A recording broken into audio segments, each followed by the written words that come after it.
Hi everyone, and welcome to the Stitch Sessions, and welcome to this week's tutorial. Many of you have been asking me so many questions about the granny rectangle motif, and we do have a previously posted tutorial on how to create this motif. And some of you asked, how I would use this in a project. So this is a baby blanket. And I just played around with how I placed the rectangles. I used up some of my scrap yarn here, so it's a great scrap busting project. And you can play with the color ways in any way you like. So you can see sometimes I made the white the center and the purple the outside color. Sometimes I made the purple the inside color. Very, very easy to make. Many of you know I love to work on modular projects because you can work on them anywhere. So you can take your work with you. You don't have to bring the whole blanket. Then we finish it off with a very, very simple double crochet border. So very, very simple. I didn't want to take away from the motif, so I kept it nice and simple. Of course, if you want to do some lacy border, you can, or you can add some adornments on the corner if you like. But that is the granny rectangle baby blanket. You can, of course, make it larger. You can make it into a full Afghan if you wish. This particular blanket with the border measures about 30 inches in length and 26 inches in width. So that would be 30 inches across and 26 inches in width. Of course, that'll vary depending on how many rectangles you decide to use and how thick you'd like your border to be. And I go through all those details once we get into the tutorial. So without further ado, let's get all of our materials together and then we'll start stitching up our granny rectangle baby blanket. Okay, so these are some of the color combinations that I did end up using. I've got one more here. And the pinks and the grays were pretty much scraps that I had left. And I just tried to make sure I worked out a somewhat even or balanced number of these types of squares. So in total, you will need approximately, I would say, 250 to 300 grams of yarn. I am using medium 4-weight yarn. Of course, if you're using a thicker, a heavier weight yarn, you will need less. But with regards to yardage, for example, I'm using, so the majority of my squares now, so I've used up all my scraps. The majority of my squares are going to be now in the kind of purple and the white combo. So I was gifted this yarn a while back. It's by Loops and Threads and it's the ring spun. I don't think that you can find this exact yarn right now, but you can probably find a fair comparable. And it's just nice because I guess it's meant to be anti-pilling, which I really, really like. And this came in 100-gram skein, which is 145 meters or 159 yards. Okay. And then for the white, I am using Loops and Threads Impeccable yarn. And it's simply called white. And these come in 127.5 gram skeins, which is a funny weight. But it's 260 meters or 285 yards. Okay. And in case you're wondering, this purple is actually called magenta. So if you try and look this color up, they may have a comparable for this. Okay. Now the hook for this project that I'm going to be using is a 5.5 millimeter hook, also known as an I or a size 9, okay? And as always, especially for modular projects, make sure that you have a pair of scissors and a very handy yarn needle to sew in all of your ends. So let's get started on creating our rectangles. Okay, so we're going to start off with the white center, and that way it'll be easier for you guys to see the contrast between the 3 rounds that each rectangle will take. Of course, you can make yours as big or as small as you like, but I chose to do 2 rounds of my granny rectangle and then did a finishing border with single crochet stitches. Okay, I just love how that worked out. So you're going to need to make 40 of these rectangles. So once I show you how to do one, you'll be off to the races for a while to create all of your squares, and then you can put them all together in the design of your choice. Okay, so to begin, you want to start with a slip knot on your hook. Now, just a little something. Each of my rectangles actually measures out to 6 inches long and 3 inches up the sides. Okay, so just a little side note here. It's very important so that you can work out the size of your blanket. So mine works out to 30 inches in length and about 24 inches in width. So that would be 76 centimeters in length and 61 centimeters in width. Okay. And this is important depending on the design that you want to create for your blanket. And that way you'll know how many squares that you'll need. Rectangles. So my rectangle works out beautifully to 6 inches in length and 3 inches in width. Okay. So, and that's, I have like I would say I'm medium gauge crocheter. I'm not tight, but I'm not super loose either. So just something to keep in mind. You're going to want to write those measurements down. And of course, if you'd like to make your blanket longer or wider, like let's say you're making it for a bed, obviously you're going to need more squares. I keep saying squares. You're going to need more rectangles. Okay. So here we go. You want to place that slip knot on your hook. And now mine, for the length that I'm doing, we're going to chain 12. So that will be the length of what I call the spine of the rectangle.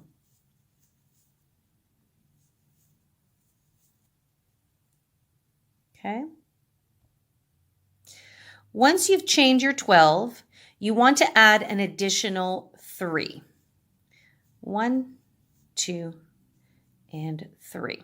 Now, if you wish to make your rectangles longer, I do have a tutorial on how to create the granny rectangle, and it breaks down how long or how short you can make yours. We generally do them in multiples of 3. Okay, so that's why I have 12. Now I'm adding 3 more for my double crochet. If you want to dive a little deeper into creating a longer rectangle, I'll just leave the link to that tutorial in the description box down below. Okay, but for now we're doing 12 chains, plus we added an additional 3 to create the height of our first double crochet stitch. So now what we're going to do is we're going to find the 4th chain from the hook. Remember, we're going to not count the loop on our hook. So we're going to count 1, 2, 3, and 4. And into that chain, we're going to place 2 double crochets. So there's my first one.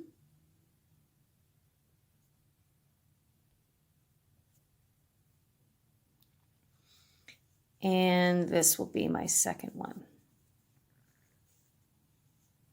Okay, so the chain 3 counts as 1, so that is considered our very first shell, and it's actually creates the side, the short side, the length of the short side. So I'll just take this square here. So we've created our spine, okay, our chain cross, and this is the first shell we've created right here. And actually, this is exactly where I started. There's the chain 3, and there's 2 more double crochets. We're now going to form that first corner and come around the long side. Okay. Okay, so in order to create a corner, I'm going to chain 2. Now, those of you that are tight crocheters, you hear me say this a lot, I would definitely recommend chaining 3. Some people do chain 3 in their corners. I generally chain 2. Okay, so then what we're going to do is we're going to yarn over, and into the very next chain, which is right here, we're going to place our next shell stitch, which consists of 3 double crochets.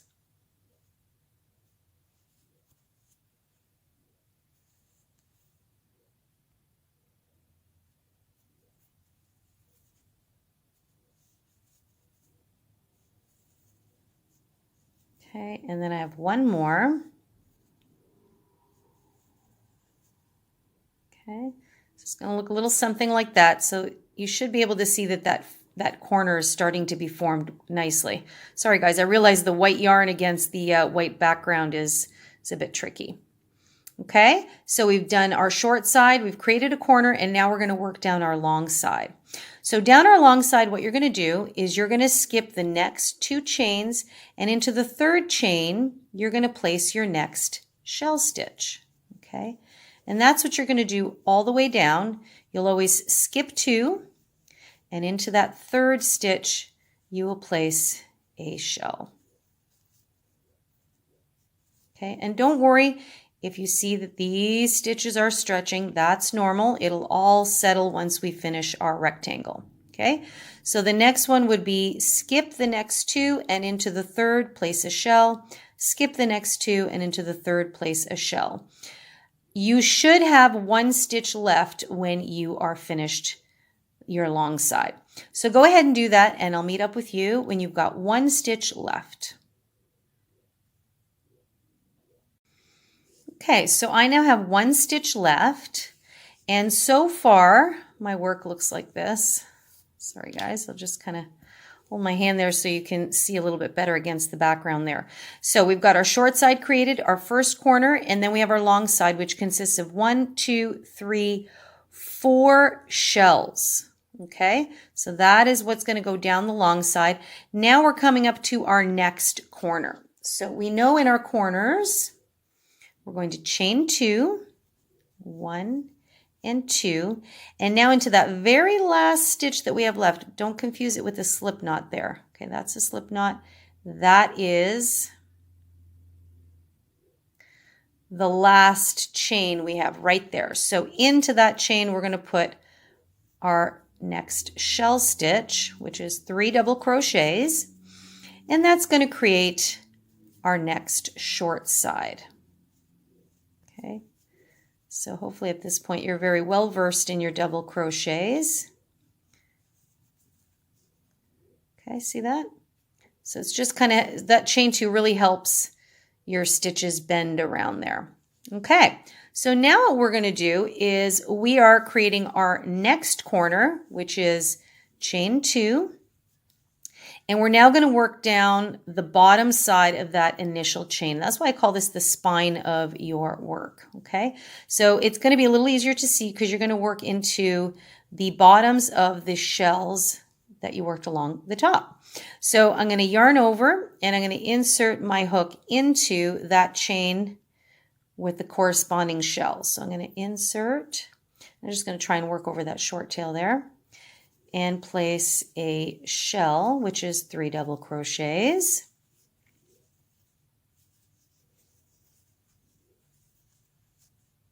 Okay, so now you can really see the rectangular shape formed. And then I just continue down the way and place 1 shell into the bottom of every shell until I get to the last one. And I'll meet up with you guys here.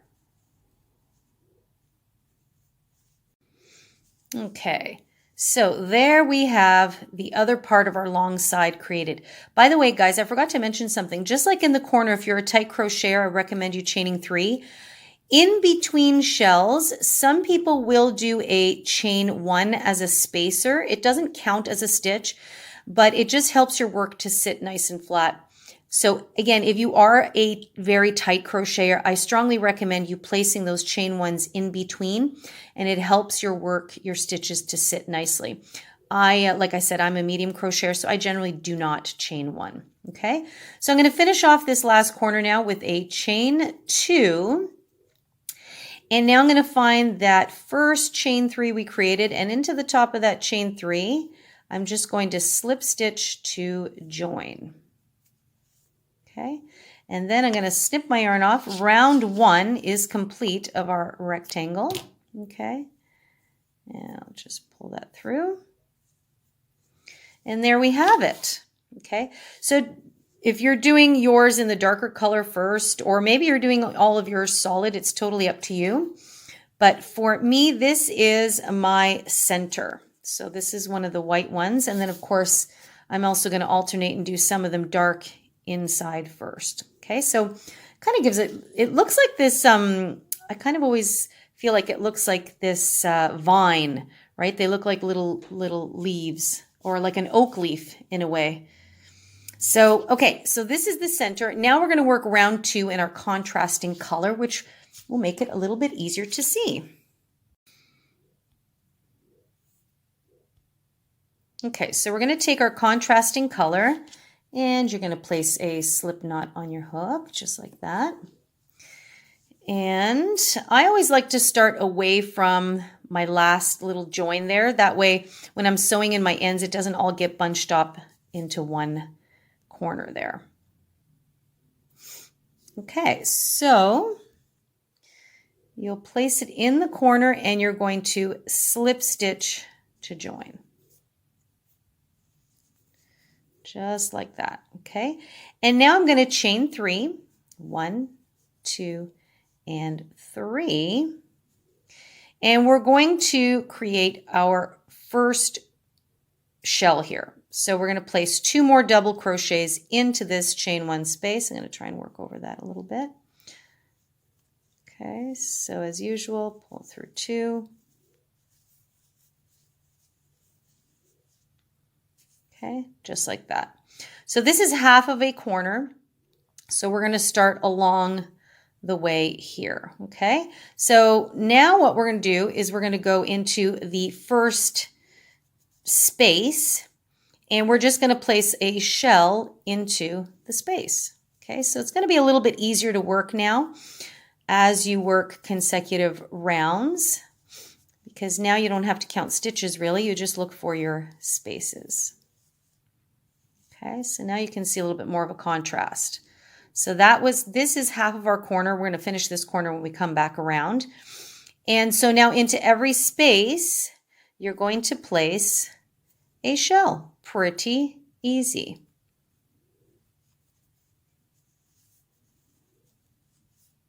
So go ahead and do that, and I'll meet up with you when you come to your next corner. Okay, so that worked up pretty quickly. So I have placed a shell into each one of these shell spaces, and now I've come up to my next corner here. So we want to make sure that we form a corner into every corner. I know that sounds funny. So in every corner, we're going to place a shell stitch, which of course consists of 3 double crochets.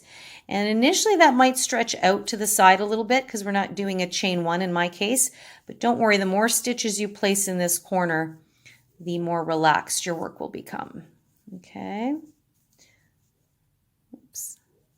So we've got a shell, and now we're going to chain 2, as we remember, and go back into that same space and place another shell. And that is always how you work a traditional granny corner. Okay. Oops, just like that. So you can see that those corners are now starting to really sharpen up as we build up our rectangular motif. So I'm just going to push that tail aside, and right away we have another corner. So immediately we're going to do the same thing. Okay, so a shell, 3 double crochets,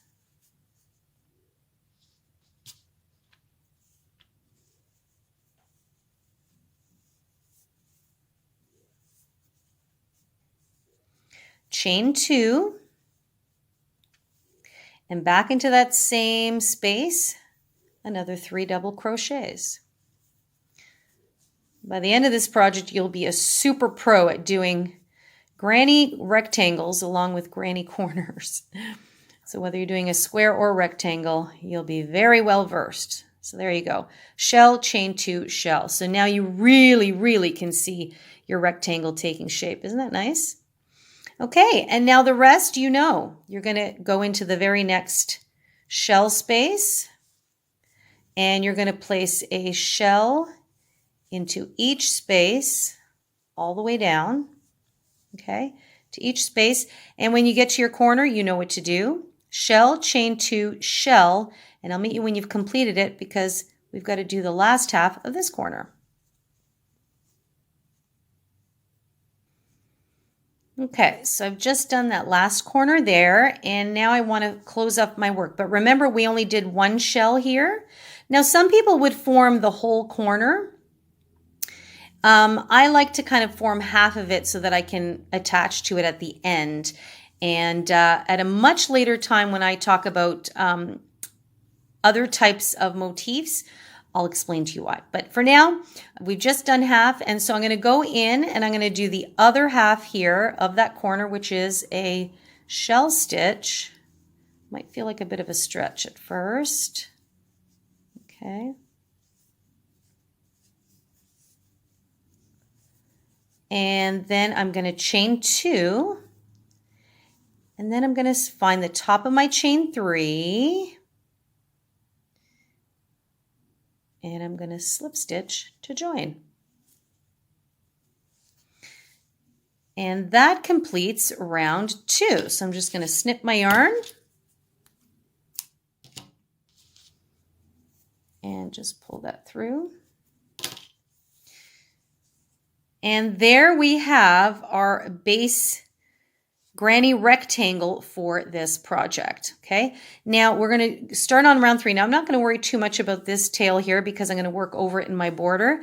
But if this bothers you, I would just weave this in before I start round 3. In fact, I like to do that a lot. I like to weave it in as I go because when you're doing a modular project and you've got something like 40 pieces like this particular project, the last thing I want to do is go through like 40 of them in a row and weave in the ends. Now, I actually am a person that doesn't mind weaving in ends, but I like to weave them in as I go. So that's what I would recommend you do so that you don't have all that work left over at the end.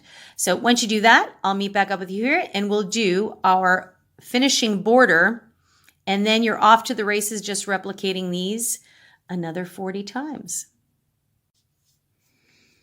Okay, so I'm going to take my white color again. So we're continuously creating a contrast here. And as usual, I'm going to place a slip knot on my hook. And I always like to start these in the corner, but I'm going to stay away from that corner. I like to start in a fresh one. So I'm going to slip stitch to join.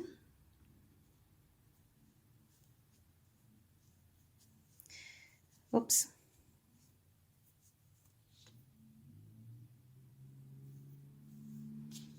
Okay, so I'm going to start in this corner here.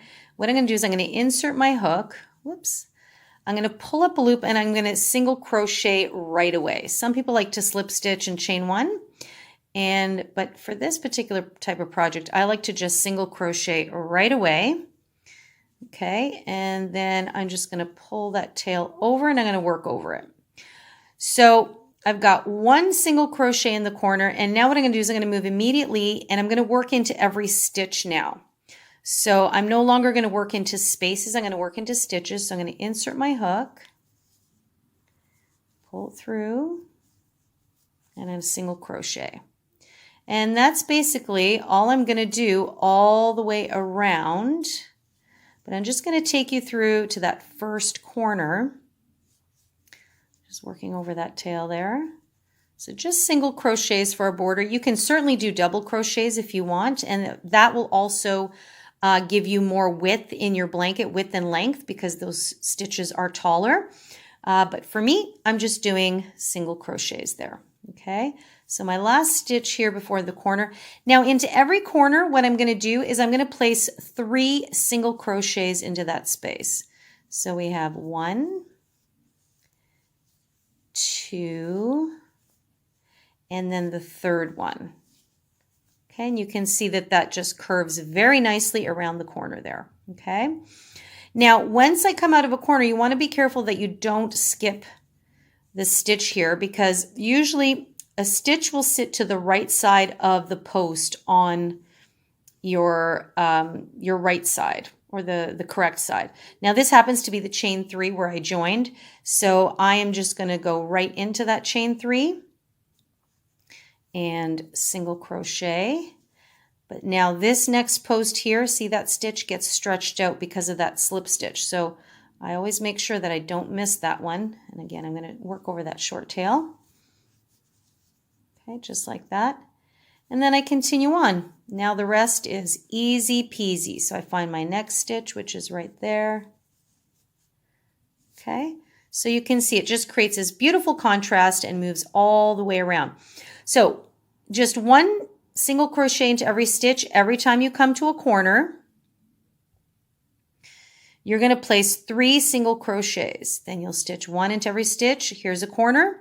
3 single crochets, 1 into every stitch. Now remember, we already did 1 here, so the last corner will only need 2 more single crochets, and we'll slip stitch to join. Okay? And I'll meet back up with you when you're ready to fasten off your last corner. Okay, and I'm coming back up to my last corner here. So I have 1 single crochet. Now remember, we already placed 1 single crochet in there. So we're going to place 1 more to give us 3. And then we are done. So you're just going to snip off your yarn. Okay. And then, whoops. Sorry guys. You have to remember to slip stitch to join. Just like that. Okay, and you have completed your square. And of course, you're going to weave in your end there. Now that's it for creating your rectangular motifs. So what you want to do now is pause the video, maybe go away for a couple of days. You're going to need to make 40 of these rectangles. Or again, if you're going to make your blanket longer, you're going to need to make as many of these as you're going to need for the size of your blanket. Once you have all of your rectangles finished, meet me back here and I will take you through how to place and put all of your rectangles together. Okay guys, so I have now completed my 40 rectangles. So my work is kind of set out like this. And so you can see I kind of made a little bit of a pattern with my rectangles. So I've kind of found a way to incorporate the little scraps I had left over. So I put 1 on each corner. Now you may just have done yours all in just the 2-way colorway, and that's okay too. So I decided to make things a little bit different. And on each end, I decided to put my rectangles lengthwise or horizontal. And then I created a row of vertical rectangles, another horizontal, vertical, horizontal, vertical, horizontal. And that is what's giving me the blanket measurements that I stated at the beginning of the video. So you can arrange yours in any way you like. If you just wanted to do them all in the same direction, you can certainly do so. But I just thought it would kind of add a little bit of extra interest, and you can see where I have some of my leftover scrap yarn. And so I wanted to kind of incorporate that in a way that kind of made sense, that looks like I did it on purpose. So now all we've got to do is sew all of these together. So if you decide to kind of follow along in the same way I did mine, here's a recommendation for you. So I already started sewing this end here, which is all fine and dandy. You can sew it up lengthwise. But then you've got all these short sides, which would work out fine, except the way I did it, it's going to come up to a long side. So that means there's going to be a lot of cutting of yarn and short pieces of yarn to sew, which you can't really avoid. So what I would recommend is this. Sew up your blanket in lengthwise strips. So what I'm going to do first is I'm going to sew up this first horizontal rectangle, this one to this one, this one to this one, this to create a strip. Okay, that's one strip. Then what I'm going to do is I'm going to sew all of these to each other to create another strip. Okay, and then I'll continue creating a strip here, sewing that, and then at the end, what I'm going to do is I'm going to take each strip and sew it to the next strip, and then I'll go up along the way and sew it to the next strip, etc., until I have my blanket all constructed and put together. Now, you can either use the whip stitch method or the mattress stitch, and I'm a big fan of the whip stitch. For this project, I don't know why, I just decided I'm going to use the mattress stitch. And we are going to work into the outside loops only, which I'm going to show you right now. What we're going to do is, once you decide which side you're going to start with, you want to make sure that all of your squares have their right sides facing you. Okay, so that way you can see exactly what it's going to look like. Then when you decide to take one of your squares to sew them, you want the right sides to face each other. So you fold them down. So in this case, I'm going to start with this edge first, and I'm just going to pull this up so you guys can see. So remember that your loops have an outside edge. Oops, let me just get the focus here. An outside edge and an inside edge to each loop. So what we're going to do is we're going to take the outside loops and sew them together. Okay, so see the one closest to my thumb and then the one on the outside closest to my forefinger. We're going to take those and squish them together and with the mattress stitch. Now, if you followed any of my other previous modular projects, you know exactly what I'm going to do. And if you haven't, stick around. I'm going to take you through sewing one of these squares together, and the technique will be exactly the same. And I'll just set you off to the races to sew all of your blanket together, and then we will take it from there and talk about a border. But for now, let's get started on sewing all of our modular pieces together. Okay, so what I'm going to do is I'm going to take something from this second row here, just because this is quite short, and I just want to be able to show you guys the substantial result of your stitch. Okay, so I'm just going to push that off there. And so we're going to take our first two rectangles from your row. So as you can see, this belongs to that row, which I've just messed up. So I'm going to take them 2 by 2 to begin. I've got my right sides facing up. Okay. And then I'm going to just make sure that the right sides face each other. So that way I can make sure that I can see where my loops are. So what we're going to do is we're going to take the outside loop here. So this is the loop that's closest to me on the front panel. And on the back panel, so I'm just going to go through there. So you see that's, sorry guys, that's white yarn. So these are the two loops. I'm not going to go into this stitch. Sorry, I'm not going to go into this loop. I'm going to pick up the loop furthest away. So these are the two outside loops of each panel, and that's what we're going to sew together. Okay, so once I've got my right sides down, I'm going to take a piece of yarn, and when I'm doing any kind of sewing, I like to make sure that I have enough as opposed to running out. So some people might think, well, just measure the length of the item, but you have to remember that the yarn is going to wrap and coil, so that's going to shorten the length. So I always kind of do, for a smaller project like this, I always do about 1.5 times the length. So I've got quite a bit of give on either side. Just going to snip off my yarn. And then I'm going to feed it through my yarn needle. Okay, just like that. And so I just want to pick one of my corners to begin with. So remember that, let me just take this out here. So remember that when we single crocheted into the corners for our border, we did 3 single crochets. So I always want to find the middle stitch. So I know that there's 1, 2, and 3. So I'm already going to prep this by picking out the middle stitch and the outside. And then I want to find the corresponding middle stitch on the other rectangle here. So that's 1, 2, 3. So that's the outside. So I'm going to pick up that outside loop. That was the center stitch. Sorry, I said outside. And then right off the bat, what I'm going to do is I'm going to knot my yarn to secure it. And a lot of times I will do 2 knots, sometimes 3. Okay. And now we're ready to begin our stitching. So what I'm going to do is I'm going to start off with the next stitch over. So I know that one is right there.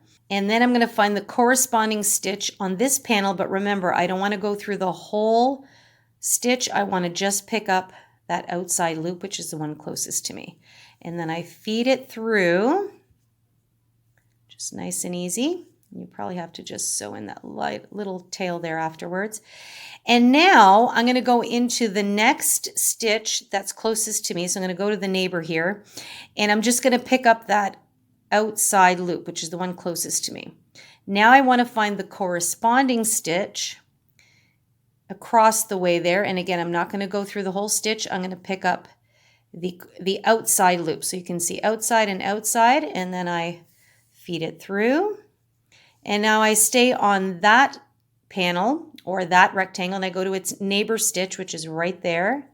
And then I find the corresponding stitch across the way outside, and I come through. So I always kind of continue from the rectangle I last came out of. So I go in from here, and then I kind of zigzag across to the back rectangle and go through. Then I come from the back in the next stitch and go in through the front rectangle. And that's how you're going to keep going, in and out and in and out all the way until you get to the end, and you should end up with the same middle stitch on that corner. Now, if you don't, just sew your way to that middle stitch. It happens sometimes, especially when we're slip stitching, sewing in our ends. Sometimes we miss a stitch or things like that. Do not fret, okay? So I'm just going to kind of open this up so you can see the effect here. So when we use the outside loops, you see, once you lay it flat, it just makes it really kind of seamless and invisible, and you just see the front loops kind of being more prominent, and it just really allows it to lay nice and flat like that. And that's it. That is the mattress stitch going across the way. When you get down to the end, I just like to tie it off, give it a couple of knots, weave in that end, and then I'm going to move on to my next rectangle. So again, we want to form, whoops, I'm destroying my work here. We want to form that nice row here. Okay, so I've just kind of started sewing this one in, and then what you're going to do is you're going to pick them up as you go. So I'm going to pick up the next rectangle, fold the right side down, cut another piece of yarn, and do the same thing. Once that one is done, I go to the next one, fold the right side over, sew it, etc., etc. So you can see where this is going until I've created that long strip. Then I move on to the next strip. So for example, you might start, this is the edge of my blanket, is the horizontal strips. So you're going to start with that on the short side, sew the short side, sew the short side. So I would do that so you've got strips, and then I go to my ones where I have the vertical strips. So I'm going to have 1, 2, 3, 4, 5, 6, 7 strips altogether, because some will be the horizontal, some will be the vertical. Once I have all my strips, then I will go back and I will sew the strips together. So I will do the same technique all the way to the end. It's pretty straightforward. Okay, so this one, you'll definitely have to pause the video, and it's a good one for some nighttime Netflix watching, because it really is mindless once you get into the groove of sewing. And that's it, that's all. Once you've sewn all of your pieces together, we'll be ready to do our border. So I'll meet back up with you then. All right, so I have sewn together all of my rectangles, and my blanket is looking like this. I've got some of those tails still left to weave in, but I'm really happy with how it came out, and I was really happy how I was able to incorporate some of my scrappy leftovers. And there you go. So I have decided to kind of design my rectangles in this fashion. Of course, you can do yours in any which way you like. Now, you might notice that sometimes at the ends, especially when we're trying to sew up the corners, that you're going to get these little kind of bumps sometimes. Don't worry at all. That's what borders are for. So you see a little bump here.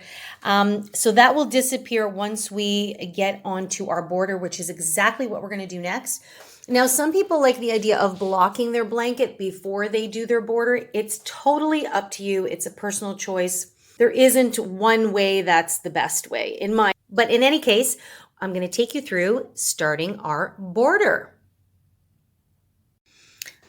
Okay, so to begin our border, you want to make sure that the right side of your blanket is facing you. So that way our stitches will face up on the blanket. And I'm going to start specifically in one of my corners. Okay, so what we're going to do first is place a slip knot on our hook.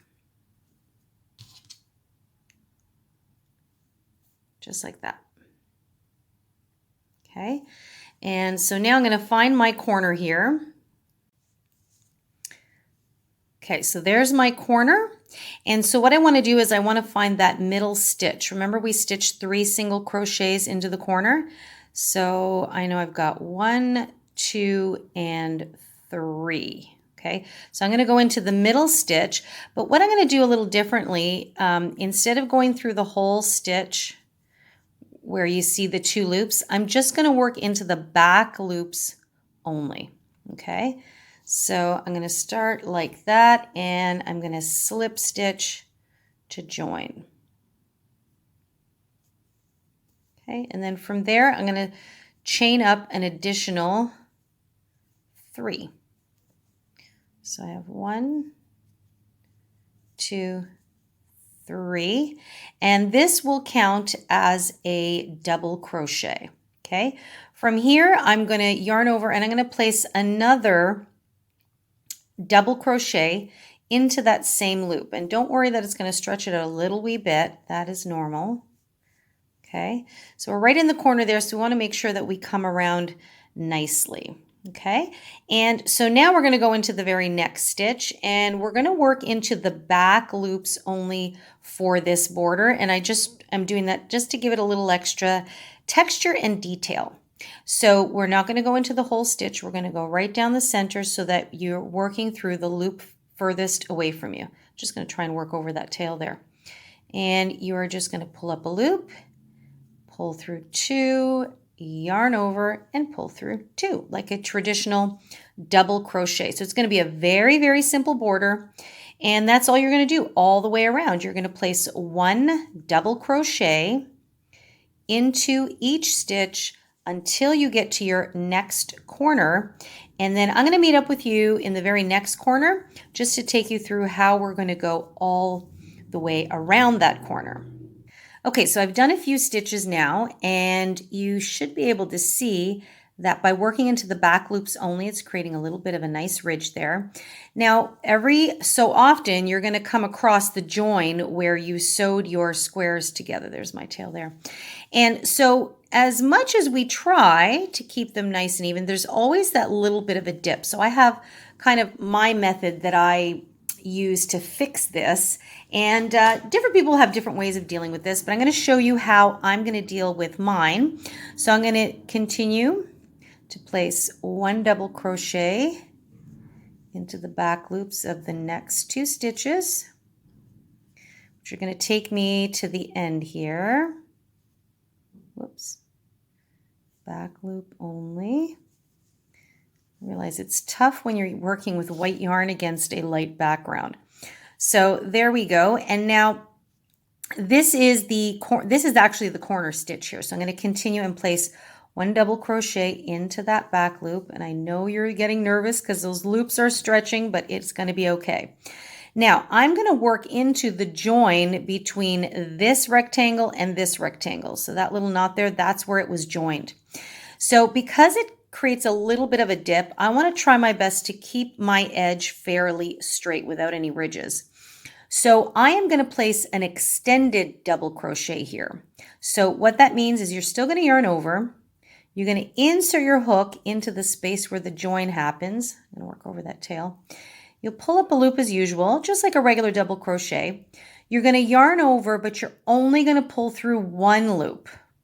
Okay, that still leaves 3 loops on your hook.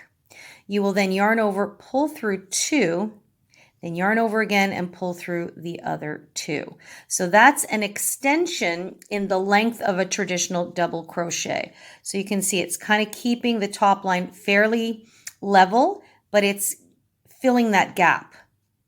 And then into the next loop, you're already in the corner of the next rectangle. You would just work a regular double crochet. Trying to keep that tail into wraps there. Okay, and then you continue on into the next back loop only, double crochet. I'm going to work a few more just so you can see the effect, and then another double crochet. So now when I pull that back, you can see that that edge is just straightening out really, really nicely. And you can tell, see where it dips down, and it doesn't create any bunching or buckling. And I just love the way it looks. Really, really simple. Okay, so that's what you're going to do every time you come into a little bit of a dip. You will still always double crochet into that corner loop there. I call it the corner loop. And then where the join is, which is right there, you can see the little knot, that's where you're going to do the extended double crochet. Then you continue on as usual with the double all the way around, and then you do the same thing. So that's going to help your little dip stitches, I call them, and to keep a nice straight edge. Okay, and that's it for the border going around. So you're going to do that all the way around. And what I'm going to do is I'm going to meet up with you in your next corner, and I'm going to take you through going around the full corner into the next side, just to kind of guide you through that. Okay, so off you go, one double crochet into each back loop, and I'll see you back here shortly. Okay guys, so this is how my border is looking, and I just love the simplicity of it because I really think it just allows the rectangular granny shapes to really stand out. So I'm very happy with how it's coming along. So now I'm at my very next corner here, and so I want to just take you guys through how the reason why we did those 2 double crochets in that stitch previously.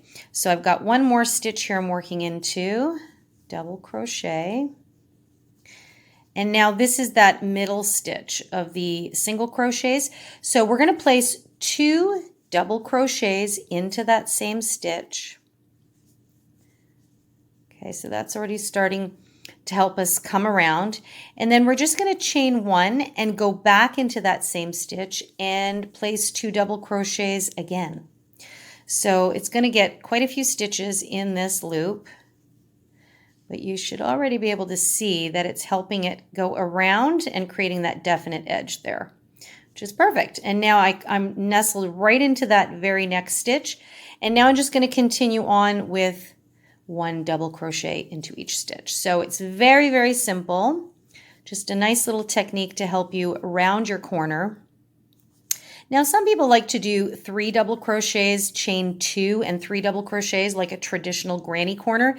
The only thing is you really need to gauge that you're not placing too many stitches in your corner. Like I can tell for me that number, it allows the work to sit nice and flat and relaxed. So it's not going to buckle. If I put 1 more double crochet into each side, I can tell already that it would buckle. So, you know, you got to kind of use your judgment and see what works best for you and what you like.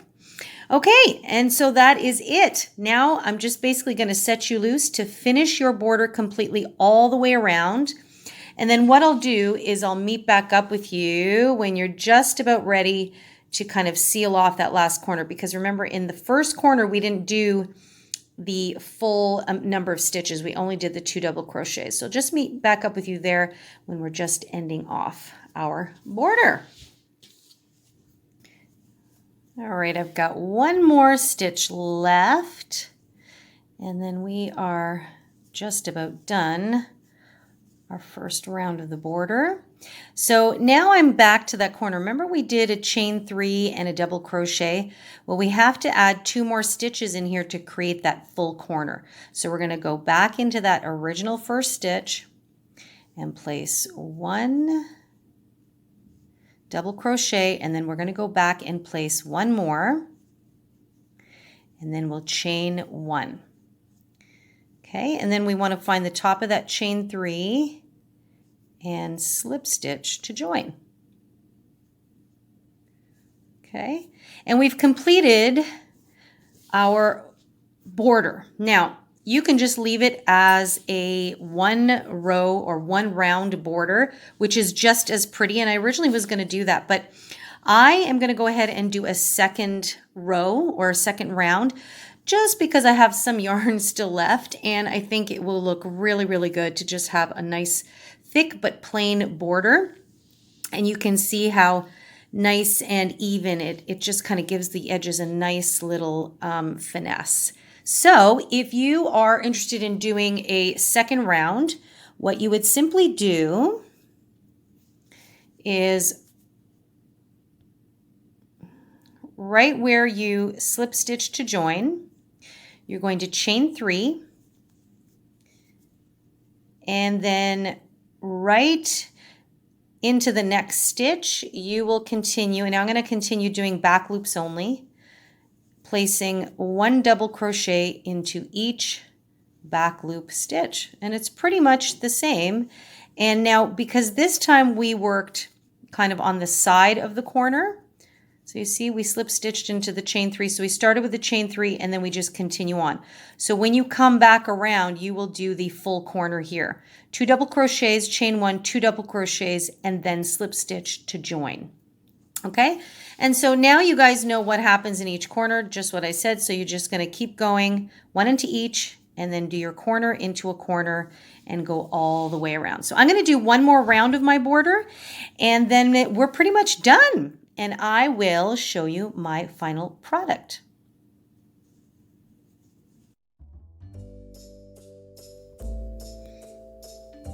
And voila!